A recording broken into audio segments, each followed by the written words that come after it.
நேர்மையாக நடப்பவன் பாதுகாப்பாக நடக்கிறான். தன் வழிகளை புரட்டுகிறவனோ வெளிப்படுத்தப்படுவான். நீதிமொழிகள் 10:9. எளிய பொருள். நேர்மையாக நடத்தல் என்றால் நேர்மையுடனும் உண்மையுடனும் நன்னெறியுடனும் வாழ்வது. பாதுகாப்பாக நடத்தல் என்றால் நம்பிக்கையுடனும் அமைதியுடனும் பாதுகாப்புடனும் வாழ்வது. தன் வழிகளை புரட்டுதல் என்றால் நேர்மையற்ற முறையில் வாழ்வது, குறுக்குவழிகளை பின்பற்றுவது, ஏமாற்றுவது. வெளிப்படுத்தப்படுவான் என்றால் உண்மை இறுதியில் வெளிவரும். நன்னெறி நிலைத்தன்மையை அளிக்கிறது, நேர்மையின்மை அம்பலப்படுத்துகிறது. கதை 1. நேரான சாலையும் குறுக்குவழியும். 2 நண்பர்கள் ஒரே ஊருக்கு பயணம் செய்தார்கள். ஒருவன் பிரதான சாலையை பின்பற்றினான், அது நீளமானது, தெளிவானது மற்றும் பாதுகாப்பானது. மற்றவன் காட்டு வழியாக ஒரு குறுக்குவழியை பயன்படுத்தினான், அது விரைவானது ஆனால் ஆபத்தானது. குறுக்குவழியில் சென்றவன் வழிதவறி காயமடைந்தான். நேரான சாலையில் சென்றவன் பாதுகாப்பாகச் சென்றடைந்தான். பாடம். நேர்மையாக நடப்பது மெதுவாகத் தோன்றினாலும் அது பாதுகாப்பானது. கதை 2. நேர்மையான கடைக்காரர். ஒரு கடைக்காரர் யாரும் பார்க்காதபோதும் கூட எப்போதும் சரியான எடையை கொடுத்தார்.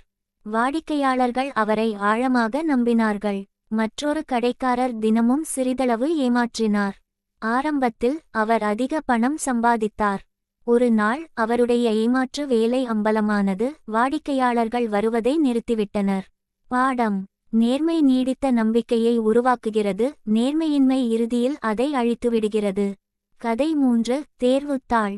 2 மாணவர்கள் ஒரு கடினமான தேர்வை எதிர்கொண்டனர். ஒருவன் நேர்மையாக படித்து தனக்கு தெரிந்ததை எழுதினான். மற்றவன் இரகசியமாக விடல்களை பார்த்து எழுதினான். முடிவுகள் வந்தன. முதல் மாணவன் அமைதியாக தேர்ச்சி பெற்றான். இரண்டாவது மாணவன் பிடிபட்டு தேர்வு எழுத தடை செய்யப்பட்டான். பாடம். ஏமாற்றுவது ஒரு கணம் மறைந்திருக்கலாம், ஆனால் உண்மை எப்போதும் வெளிப்படும். கதை 4. விரிசல் விழுந்த அஸ்திவாரம்.